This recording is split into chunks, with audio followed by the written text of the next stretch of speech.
मिथियाब्ला दाबुं मिथिब्ला बुं मिथियै खोथाखौ दाबुं मिथियै खोथाखौ बुंनानै गावनि रोङि नलेज गैयैखौ दादिन्थि मैखुन बसुमतारी बिथाङा जुदि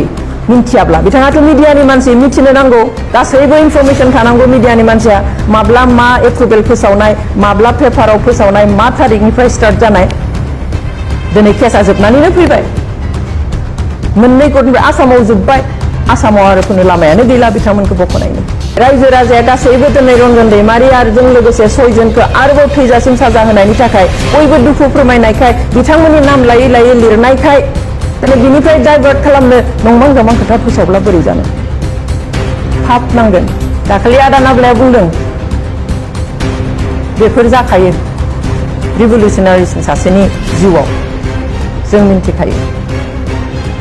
थेवब्लाबो एकर्डनि उनाव जानायखाय आफसुस दं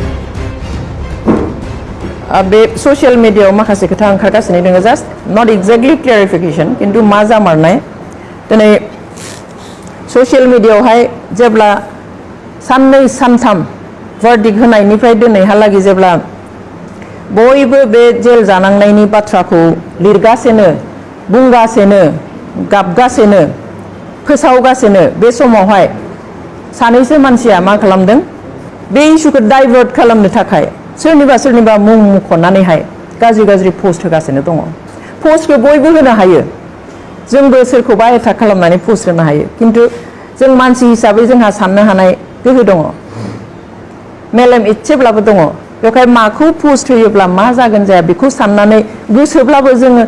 रिप्लाइ होनो सानब्लाबो जों होआ खारन बेयाव बांद्राय गरम जानो हागौ किन्तु गुबुना बेफोरखौ लानानै बांद्राय पोस्ट होयो आं माबा मैखुन बसुमतारी नामा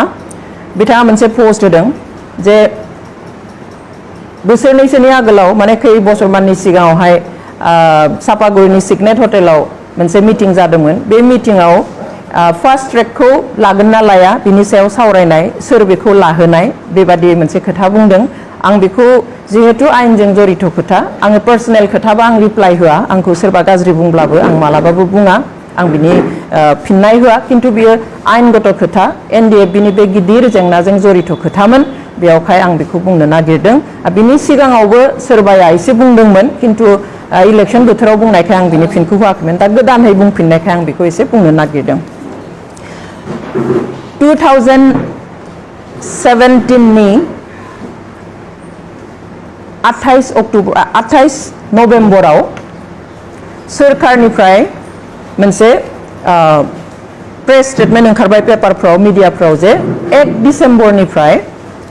फार्स्ट ट्रेक बिजिरनाया जागायसिनगोन 2017 बेनिफ्राय 1 डिसेम्बरनिफ्राय जाबाय थ' बियो 28 तारिखनि पेपाराव ओंखारदों जों लोगोनो बै समनि चिफ हाग्रामा महिलारि बिथांजों कन्टेक्ट खालामदों डेपुटि चिफजों कन्टेक्ट खालामदों गुवाहाटीयाव सानसेनि उनावनो जोङो लोगो हमदों जों सीएम जों एपइन्टमेन्ट लानो होनानै बेखौ बोरैहाय खमायनो हायो खारन फार्स्ट ट्रेक होनाय लोगो सानफ्रोमबो जागोन जोंनि एडभकेटआ गुबुन गोबां केस दङ बियो जोंनि केसखौल' सानफ्रोमबो बे एटेन्ड खालामनो हाया ओजों आरो फार्स्ट ट्रेक होयोब्ला मा जाहैगोन जों बयबो मिन्थिगौ बेवहाय जों बेखौ होजानो बानानै जाहाथे फार्स्ट ट्रेक होनायखौ बन्द खालामो बिनि थाखाय जोङो सावरायदों बिथांमोनजोंल' नङा बै समनि आईबीनि जइन्ट माबानि नर्थ इस्टनि जइन्ट डिरेक्टर तपन डेका बिथांखौबो नाब्ला आदाजों आंजों थांनानै लोगो हमहैदों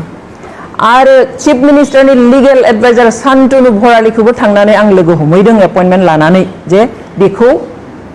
बन्द खालामनो नांगौ मानो बेबादि जाखो बिथांमोना बुंफ्लाबाय जे जों मिन्थिया मानो मिन्थिया खारन पेपारावनो होबावदों नभेम्बरनि मा तारिखआवमोन बियो नभेम्बरनि 3 तारिखआव ना मायाव आरो मोनसे प्रेसआव ओंखारदों पेपाराव ओंखारदों जे बे फार्स्ट ट्रेकखौ सोरखारा आसाम सोरखारा एप्रुभेल होबाय गनायथि होबाय होननानै स' बेफोर मथे जाय मा जाखो सोरखारनि डिसिसन हाइकर्टनि हास्थायनाय बेबादिहाय फार्स्ट ट्रेकआव थांबाय 1 डिसेम्बरनिफ्राय जों होबथानो सानब्लाबो होबथानो हायासै 1 डिसेम्बरनिफ्राय सोलि डिसेम्बर जानुवारि फेब्रुवारि मार्च एप्रिलनि 28 तारिखआव हटेल सिगनेटआव मिटिं जादों बेखौ एनडिएफबिआ लिंदों आदा नाब्लामोननि ग्रुपनिया बे मिटिंखौ लिंनाय बर'नि गासैबो संगठनखौ लिंदों आरो राजखान्थि हान्जाफोरखौबो लिंदों आरो इन्टेलेक्चुवेल्सफोरखौबो इन्डिभिजुवेलिबो लिंनाय आरो बे मिटिंआव जों बोजोबनिफ्राय जोंबो दङमोन बिथांमोनाबो बिपिसिपिआइनिफ्रायबो दङमोन स' बे मिटिंआव गोलाव सावरायनाय जाबाय जे आदामोननिफ्राय एनडिएफबिनिफ्राय बुंनाया बेनो जे मानो पिस प्रसेस जाबाय थानायाव मानो दिनै फास्ट ट्रेकआव होखो सोरखारा जुदि जोंनि समस्याखौ एसेबो सानाब्ला D.r नाब्लाया एसेबांहालागै बुंनायखौ आंहा गोसोआव दङ जे बर'नि समस्याखौ समाधान खालामनो नागारनानै जुदि जोंखौ जेल होनायनिसो थाराथारि दौरादौरि खालामबाय थायोब्ला रावबो जुदि बेबादिहाय जोंनि प्रति जुदि मोजां मोनसे हद इच्छा दिन्थियाब्ला दरखार जायोब्ला जों आखायाव हाथियार लाफिननोबो जों रेडि बेहालागै बैखालि बे मिटिंआव बुंदों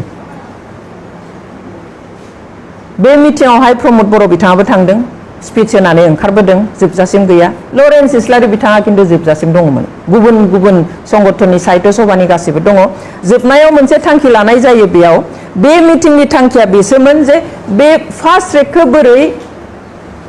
बन्द खालामनो हानो अलरेडि 5 मास सोलिबाय 1 डिसेम्बर 17 सननि 1 डिसेम्बरनिफ्राय सोलिदों मैखुन बसुमतारी बिथाङा जुदि मिन्थियाब्ला बिथाङाथ' मिडियानि मानसि मिथिनो नांगौ गासैबो इनफरमेसन थानांगौ मिडियानि मानसिया माब्ला मा एप्रुभेल फोसावनाय माब्ला पेपाराव फोसावनाय मा थारिखनिफ्राय स्टार्ट जानाय तो ओइखालि बेखौ होबथानो थाखायसो बर'नि गासैबो संगठनफ्रा इन्टेलेक्चुवेलफ्रा ज' जानानै सोरखारनाव नारसिनहैनांगौ जाहाथे फास्ट ट्रेकखौ दैखाङो बिनि थाखायसो बे मिटिंखौ एनडिएफबिआ लिंनाय आरो बिनि थाखायनो मिटिं जोबनायनि सिगां सिगां मोनसे कमिटि दानाय बे कमिटियाव आंखौ दोनबावाखैसो न'नि होननानै बेयावहाय साहित्य सभानि प्रेसिडेन्टखौ मुरब्बी हिसाबै लानानै विभिन्न संगठननि आनखि पार्टीनि बिपिएफनि इउपिपिएलनि एबसुनि गुबुन गुबुन गुबुन संगठननि बेयाव मानसि सोनाय आरो माबा आबसुनिफ्राय लरेन्स इस्लारिया बेयाव सोद्रोमामोन बिथाङा जोबजासिम थादों आरो बे कमिटिया साननैसोनि उनाव चिफ मिनिस्टारनो मेमरेन्डाम होनो थांदोंमोन खिन्थु चिफ मिनिस्टारखौ लोगो हमनो हायै ओइखालि चिफ मिनिस्टारनि पिएनि आखायाव होखोना सोरनिबा आखायाव मेमरेन्डामखौ गथायनानै फैदों अर्थात सीएमजों जनानै बे फास्ट ट्रेकनि सायाव बे कमिटियाबो रायलायनाय जायाखसै बिनि उनाव दिनै ब्लेमखौ आंनो होदों आं सोलायनो फास्ट ट्रेकखौ लाबोनाय सोर सोर सोर मा रावजों मा बुंनो सोरबा सोरखारा सोरबा हाइ कर्टआ सोरबा सिबिआइ कर्टआ सोरबा बुंनायखौ मानिगोन नामा जों सोरबा पार्सनेलि थांनानै फास्ट ट्रेक हो होनना बुंनो हायो नामा बेखिनि नलेजआ जुदि जोंहा गैया बेफोरबायदि नंखाय बाथ्रा बुंनानै जोंनि जायफ्रा आयेननि बागै बारा मिथिया बिसोरखौ माने उल्था लामाजों दैथिंनाया पाप इनाय बियो बिदि खालामनो नाङा फास्ट ट्रेकआ 5 मास जाखांबायमोन थेवब्लाबो एनडिएफबिआ नाजाबाय थादों बिनि गेजेराव जोङो सोर सोरखौ लोगो हमाखै आं बिश्वजित दैमारि बे समाव बिपिएफआव दङमोन एमपि बिथांखौ आङो बे माबानिफ्रायनो जेब्ला पेपाराव ओंखारबाय बे पेपार काटिंखौ हरलायलायनानै बिथांनो आं 5 मास कन्टेक्ट खालामबाय जे हिमन्त बिश्व शर्माखौ आंखौ एपइन्टमेन्ट हो बिथाङा 5 मास आंनो एपइन्टमेन्ट होहोनो हायाखसै बे समाव हिमन्त बिश्व शर्माया सीएम नङामोन आं मिन्थिगौ बेनो गासैखौबो बानायजोबो आरो गासै साननाय बिथांनि गुतै केलकुलेसन मथेनो दा बिदि जाफैजोब्बाय बिथांखौ लोगो हमनो एपइन्टमेन्ट होआसै सोंबाय मा रायज्लायनो आं होनबाय फास्ट ट्रेकनि सोमोन्दै रायज्लायनो आंनियाव मेसेज दङ आंनि फनाव आं माबासिम आङो कन्टेक्ट खालामनाय एप्रिलाव मिटिं जादों आं ओइखालि सिगनेट हटेलाव मिटिंआवबो आङो अपेनलि बुंदों सानसे मोनसे वाट्सएप ग्रुपावबो आं अपेनलि लिरदों जि ग्रुपाव बिश्वजित दैमारि गावबो दङ जे आं बिथांखौ कन्टेक्ट खालामदोंमोन 5 मास आं कन्टेक्ट खालामदों माबानिफ्राय डिसेम्बरनिफ्राय इनफेक्ट नभेम्बरनि लास्ट उइकआवनो आं बिथांखौ कन्टेक्ट खालामनाय बेनिफ्राय मालाबा बुङो हिमन्त बिश्व शर्माया मिटिंआव दङ बहाबा मालाबा बुङो त्रिपुरायाव थांदों मालाबा बुङो दिल्लीयाव थांदों बेबादिनो आंखौ 5 मास सम बायनानै लोगो हमहोनायनि बेबस्था खालामाखसै तो आं मानो लोगो हमनो नागिरनाय जाहाथे बे फास्ट ट्रेकखौ बन्द खालामो बिनि उनाव आं सोर आंहा जुदि इसेबां पावार थानायमोनब्ला बा सोर होनो आंनो बे पावारखौ बे मिनिथाव खोथा खिन्थु रोङा मालाय एसेबांथ' रोङा जानाङा बेनिखाय खम नलेजजों बायदिसिना बाथ्रा बानायनानै जोङो जोंनि रायजो राजाखौ मिसलिड खालामनो नाङा गोबाङाथ' नंगौ सानगोन सोरबाया बुंबावबाय रन्जन दैमारिया गावनो बिना लानायनि फार्स्ट ट्रेकखौ इज इट पसिबल हायो नामा बिनि थाखाय जोङो थाबायदिंबायदों बहा बहा सोर एमपि खौ लोगो हमदों मेमोरेन्डाम होदों सोर सेन्ट्रेल मिनिस्टारखौ लोगो हमदों एनडिए बिनिफ्राय बिजेपिनि लिडारफोरखौनो लोगो बिजेपिनि स्टेट आरएसएस लिडार पर्यन्त लोगो हमदों बिजेपिनि स्टेट प्रेसिडेन्टखौ लानानै सीएमखौ लानानै एमपि नर्थ इस्टनि अरुणाचलनिफ्राय जाय बिजेपिनि मिनिस्टार दङ बिसोरखौ सिन्थायनो लोगो हमदों स' दैट जाहाथे फार्स्ट ट्रेकखौ बन्द खालामनो हायो हठात पेपाराव ओंखारबाय 28 माबायावहाय जे 1 डिसेम्बरनिफ्राय जासिगोन जों गोमोबाय शक मोनबाय जों दुखुजों थानो हायाखै थेवब्लाबो जों सानसेबो डिले खालामालासिनो बेखौ कन्टेक्ट खालामलाय बैखौ लोगो हमनो नागिरलाय बैनियाव थांलाय जों थांदों किन्तु जाय रावनिफ्रायबो जोङो मोजां फिननाय मोनाखै रावनिफ्रायबो बेखौ दैखांनायनि बाथ्राखौ जोंनो रावबो होआखै बिनि उनाव आरो सोरबाया बुंगोन मिथियाब्ला दाबुं मिथिब्ला बुं मिथियै खोथाखौ दाबुं मिथियै खोथाखौ बुंनानै गावनि रोङि नलेज गैयैखौ दादिन्थि जों बेफोरनि रिप्लाय होनो गोसो जाया जोंहा समबो गैया सोरबाया दुनियानि नंबां जाबां खोथा फेसबुकाव लिरबाय थागोन जोंहा बेखौ नायै नायै जोङो रिप्लाय होबाय थानो जोंहा सम गैया किन्तु बियो जिहेतु बे फार्स्ट ट्रेकजों रिलेटेड नंथारै खोथाखौ फोसावदों नलेज गैयालासेनो रोंगौ बादि बुंनो थांदों बेखौ जोङो जुदि क्लियार खालामनानै होआब्ला जोंहाबो इनाय जागोन दिनै केसा जोबनानैनो फैबाय मोननै कर्टनिफ्राय आसामाव जोब्बाय आसामाव आरो खुनु लामायानो गैला बिथांमोनखौ बख'नायनि बेफोरनि सायाव बाथ्रा बुंनो नागारै डाइभार्ट खालामनो थाखाय रायजो राजाया गासैबो दिनै रन्जन दैमारि आरो जों लोगोसे 6 जनखौ आरोबाव थैजासिम साजा होनायनि थाखाय बयबो दुखु फोरमायनायखाय बिथांमोननि नाम लायै लायै लिरनायखाय दिनै बिनिफ्राय डाइभार्ट खालामनो नंबां जाबां खोथा फोसावब्ला बोरै जानो पाप नांगोन जाय बुंदों गासिबो हारिनि स्वार्थआव बुंदों जाय दुखु लादों गासिबो हारिनि स्वार्थआव दुखु लादों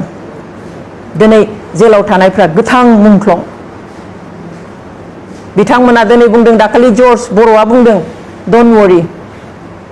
सिन्था खालामनो नाङा मेडाम उल्था बिसोर जोंखौ बुंहरदों जोंहा राव गोमायो दाखालि आदा नाब्लाया बुंदों बेफोर जाखायो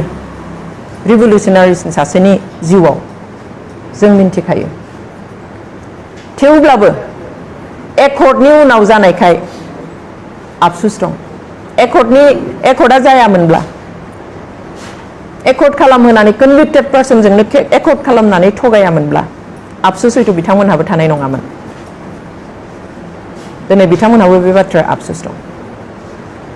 गभर्नमेन्टजों एकर्ड जायोबा गभर्नमेन्टनो जोंनो नांसिगौ जोंहा पिस एकर्ड जाबाय बिथांमोनजों जोंहा बेबादिहाय मोनसे सल्युशन जाबाय समाधान जाबाय बेयावहाय बिथांमोनखौ जोङो दा समाजाव खामानि मावनो थाखाय नांगौ जोंहा आपत्ति गैया होनब्लानो खारन केसआनो सिबिआइआ सेन्ट्रेल गभर्नमेन्टनि आन्डाराव बेखौ बुंहोनो हाखायो आं गोबांखौ बुंबाय प्रसेसखौ मा प्रसेसजों थांनानै बिथांमोनखौ बख'नो हायो किन्तु बुदाय खालामाखिसै बेनिखाय दिनै इसुफोरखौ डाइभार्ट खालामनो मिन्थियै खोथाखौ जि बाथ्रानि सायाव खुनु नलेज गैया बे बाथ्राफोरखौ बुंनानै जाहाथे रायजो राजाखौ मिसलिड खालामा बेनि थाखाय आं खावलायबाय